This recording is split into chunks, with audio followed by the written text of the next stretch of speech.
Our Mutual Friend by Charles Dickens. Book 1, The Cup and the Lip. Chapter 14, The Bird of Prey Brought Down. Cold on the shore, in the raw cold of that leaden crisis in the 24 hours when the vital force of all the noblest and prettiest things that live is at its lowest, the three watchers looked each at the blank faces of the other two, and all at the blank face of Riderhood in his boat.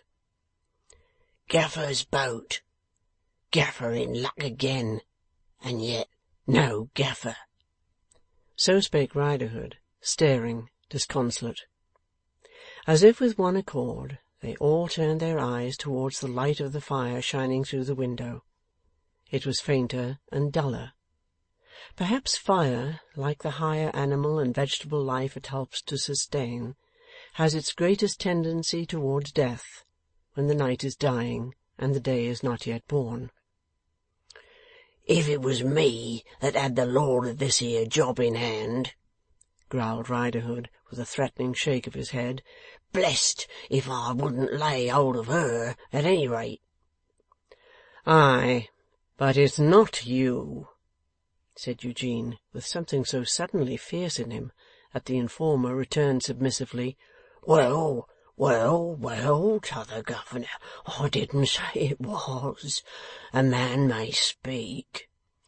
"And vermin may be silent," said Eugene. "Hold your tongue, you water-rat." Astonished by his friend's unusual heat, Lightwood stared too, and then said, "What can have become of this man?" "Can't imagine, unless he dived overboard." The informer wiped his brow ruefully as he said it, sitting in his boat and always staring disconsolate. "Did you make his boat fast?" "She's fast enough till the tide runs back. I couldn't make her faster than she is. Come aboard of mine. See for your own selves." There was a little backwardness in complying, for the freight looked too much for the boat, but on Riderhood's protesting that he had had half a dozen, dead and alive, in her afore now, and she was nothing deep in the water nor down in the stern even then to speak of, they carefully took their places and trimmed the crazy thing. While they were doing so, Riderhood still sat staring disconsolate. "All right, give way," said Lightwood. "Give way, by George," repeated Riderhood before shoving off. "If he's gone, and made off anyhow, Lawyer Lightwood, it's enough to make me give way in a different manner. But he always was a cheat, confound him. He always was an infernal cheat, was Gaffer. Nothing straightfor'ard, nothing on the square, so mean, so underhanded, never going through with a thing nor carrying it out like a man." "Hello! Steady!" cried Eugene. He had recovered immediately on embarking, as they bumped heavily against a pile, and then in a lower voice reversed his late apostrophe by remarking, "I wish the boat of my honourable and gallant friend may be endowed with philanthropy enough not to turn bottom upward and extinguish us. Steady, steady. Sit close, Mortimer. Here's the hail again. See how it flies, like a troop of wild cats, at Mr. Riderhood's eyes." Indeed, he had the full benefit of it, and it so mauled him, though he bent his head low and tried to present nothing but the mangy cap to it, that he dropped under the lee of a tier of shipping, and they lay there until it was over. The squall had come up, like a spiteful messenger, before the morning. There followed in its wake a ragged tear of light, which ripped the dark clouds until they showed a great grey hole of day. They were all shivering, and everything about them seemed to be shivering. The river itself, craft, rigging, sails, such early smoke as there yet was on the shore. Black with wet and altered to the eye by white patches of hail and sleet, the huddled buildings looked lower than usual, as if they were cowering and had shrunk with the cold. Very little life was to be seen on either bank. Windows and doors were shut, and the staring black and white letters upon wharves and warehouses. 'Looked,' said Eugene to Mortimer, 'like inscriptions over the graves of dead businesses.' As they glided slowly on, keeping under the shore and sneaking in and out among the shipping by back alleys of water in a pilfering way that seemed to be their boatman's normal manner of progression, all the objects among which they crept were so huge in contrast with their wretched boat as to threaten to crush it.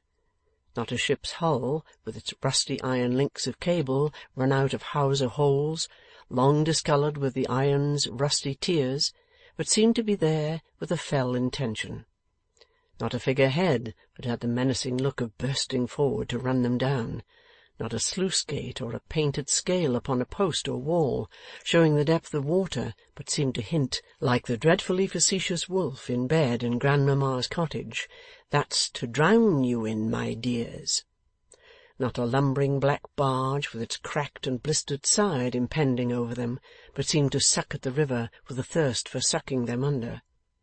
And everything so vaunted the spoiling influences of water, discoloured copper, rotten wood, honeycombed stone, green dank deposit, that the after consequences of being crushed, sucked under, and drawn down, looked as ugly to the imagination as the main event. Some half hour of this work, and Riderhood unshipped his sculls, stood holding on to a barge, and hand over hand longwise along the barge's side, gradually worked his boat under her head into a secret little nook of scummy water. And driven into that nook and wedged as he had described was Gaffer's boat. That boat with the stain still in it, bearing some resemblance to a muffled human form. "Now, tell me I'm a liar," said the honest man. "With a morbid expectation," murmured Eugene to Lightwood, "that somebody is always going to tell him the truth." "This is Hexam's boat," said Mr. Inspector. "I know her well." "Look at the broken skull. Look at the t'other skull gone. Now tell me I'm a liar," said the honest man. Mr. Inspector stepped into the boat. Eugene and Mortimer looked on. "And see now," added Riderhood, creeping aft, and showing a stretched rope made fast there and towing overboard. "Didn't I tell you he was in luck again?" "Haul in," said Mr. Inspector. "Easy to say, haul in," answered Riderhood. "Not so easy done. His luck's got fouled under the keels of the barges. I tried to haul in last time, but I couldn't. See how taut the line is." "I must have it up," said Mr. Inspector. "I'm going to take this boat ashore, and his luck along with it. Try easy now." He tried easy now, but the luck resisted, wouldn't come. "I mean to have it, and the boat too," said Mr. Inspector, playing the line. But still the luck resisted, wouldn't come. "Take care," said Riderhood. "You'll disfigure or pull asunder, perhaps." "I'm not going to do either, not even to your grandmother," said Mr. Inspector. "But I mean to have it. Come," he added at once persuasively and with authority to the hidden object in the water, as he played the line again. "It's no good, this sort of game, you know. You must come up. I mean to have you." There was so much virtue in this distinctly and decidedly meaning to have it, that it yielded a little even while the line was played. "I told you so," quoth Mr. Inspector, pulling off his outer coat and leaning well over the stern with a will. "Come." It was an awful sort of fishing, but it no more disconcerted Mr. Inspector than if he had been fishing in a punt on a summer evening by some soothing weir high up the peaceful river. After certain minutes, and a few directions to the rest to "Ease her a little for'ard," and "Now ease her a trifle aft," and the like, he said composedly, "All clear," and the line and the boat came free together. Accepting Lightwood's proffered hand to help him up, he then put on his coat, and said to Riderhood, Hand me over those spare sculls of yours, and I'll pull this into the nearest stairs. Go ahead, you, and keep out in pretty open water, then I mayn't get fouled again.' His directions were obeyed, and they pulled ashore directly, 2 in one boat, 2 in the other. 'Now,' said Mr. Inspector again to Riderhood, when they were all on the slushy stones, 'you have had more practice in this than I have had, and ought to be a better workman at it. Undo the tow rope, and we'll help you haul in.' Riderhood got into the boat accordingly. It appeared as if he had scarcely had a moment's time to touch the rope or look over the stern, when he came scrambling back, as pale as the morning, and gasped out, 'By the Lord, he's done me!' 'What do you mean?' they all demanded. He pointed behind him at the boat, and gasped to that degree that he dropped upon the stones to get his breath. 'Gaffer's done me. It's Gaffer!' They ran to the rope, leaving him gasping there. Soon the form of the bird of prey, dead some hours, lay stretched upon the shore, with a new blast storming at it and clotting the wet hair with hailstones. 'Father, was that you calling me? Father, I thought I heard you call me twice before.' Words never to be answered, those upon the earth side of the grave. The wind sweeps jeeringly over father, whips him with the frayed ends of his dress and his jagged hair, tries to turn him where he lies stark on his back, and force his face towards the rising sun, that he may be shamed the more. A lull, and the wind is secret and prying with him, lifts and let falls a rag, hides palpitating under another rag, runs nimbly through his hair and beard. Then, in a rush, it cruelly taunts him. 'Father, was that you calling me? Was it you, the voiceless and the dead? Was it you, thus buffeted as you lie here in a heap? Was it you, thus baptized unto death, with these flying impurities now flung upon your face? Why not speak, father? Soaking into this filthy ground as you lie here is your own shape. Did you never see such a shape soaked into your boat? Speak, father, speak to us, the winds, the only listeners left you.' 'Now see,' said Mr. Inspector, after mature deliberation, kneeling on one knee beside the body, when they had stood looking down on the drowned man, as he had many a time looked down on many another man. 'The way of it was this.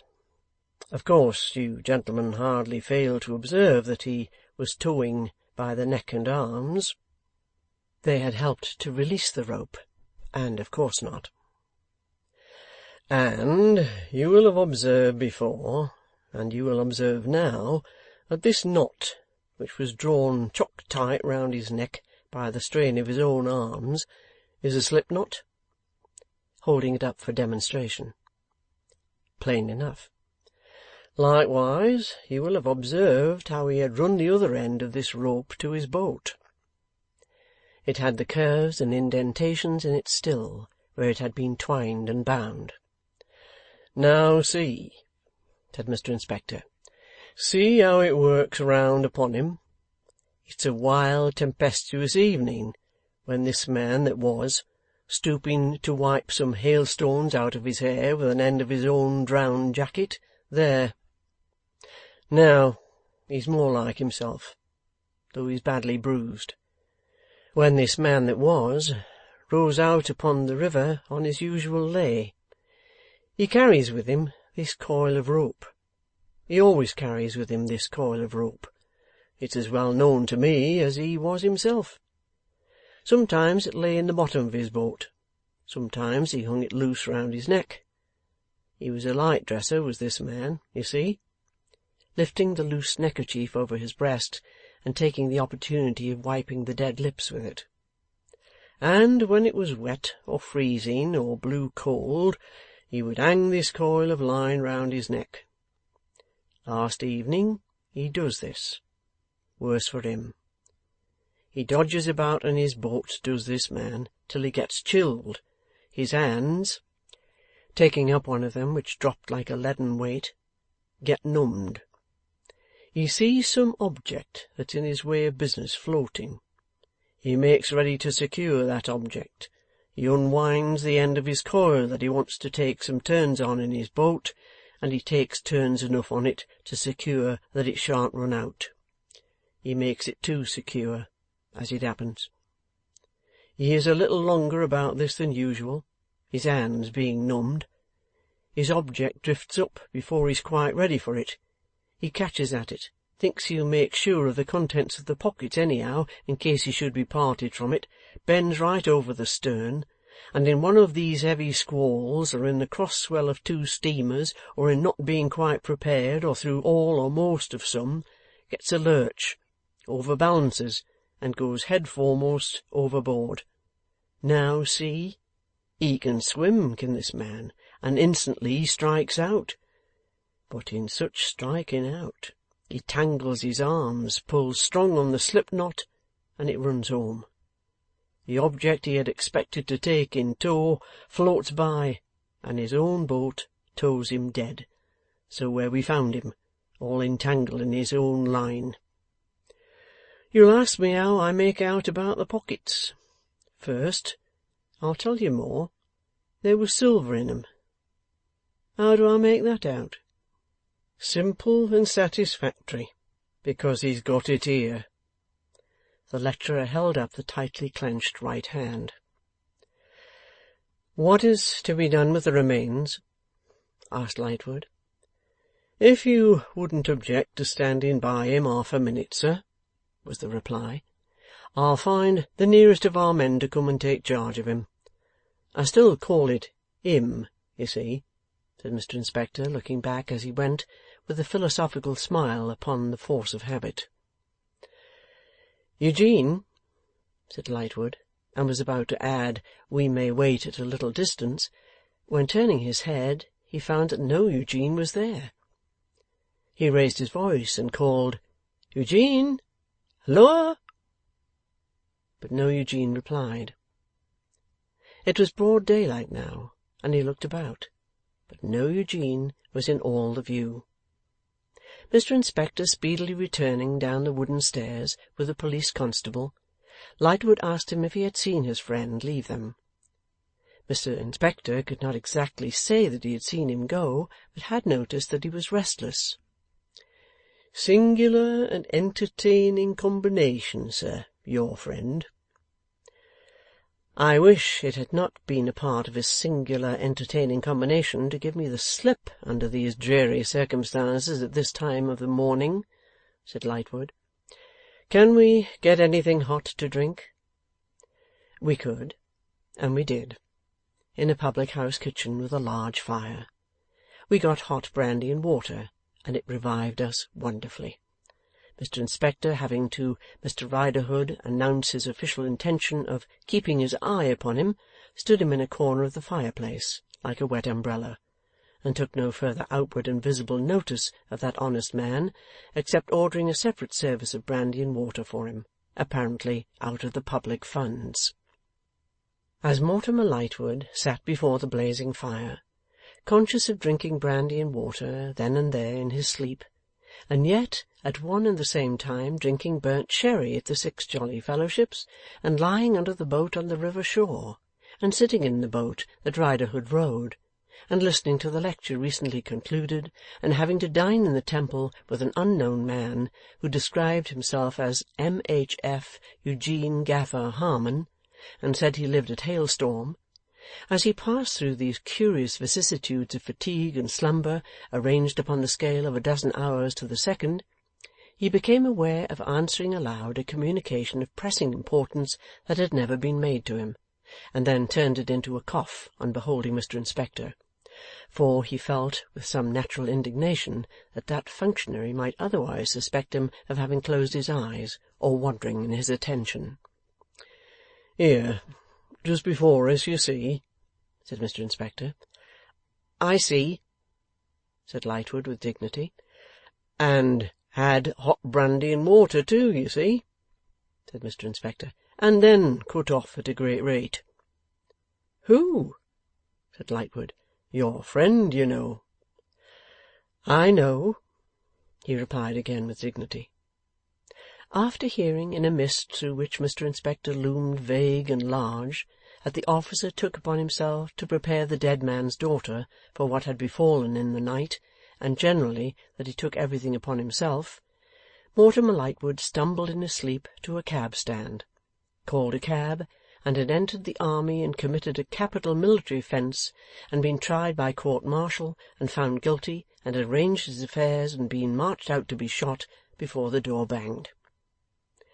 Hard work rowing the cab through the city to the Temple for a cup of from £5,000 to £10,000 value given by Mr Boffin, and hard work holding forth at that immeasurable length to Eugene when he had been rescued with a rope from the running pavement for making off in that extraordinary manner. But he offered such ample apologies, and was so very penitent, that when Lightwood got out of the cab he gave the driver a particular charge to be careful of him, which the driver, knowing there was no other fare left inside, stared at prodigiously. In short, the night's work had so exhausted and worn out this actor in it, that he had become a mere somnambulist.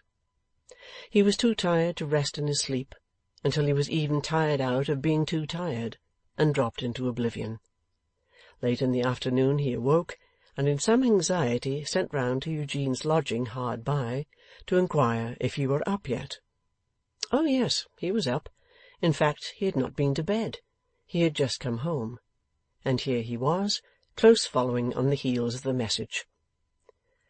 'Why, what bloodshot, draggled, dishevelled spectacle is this?' cried Mortimer. 'Are my feathers so very much rumpled?' said Eugene, coolly going up to the looking-glass. 'They are rather out of sorts. But consider, such a night for plumage.' 'Such a night?' repeated Mortimer.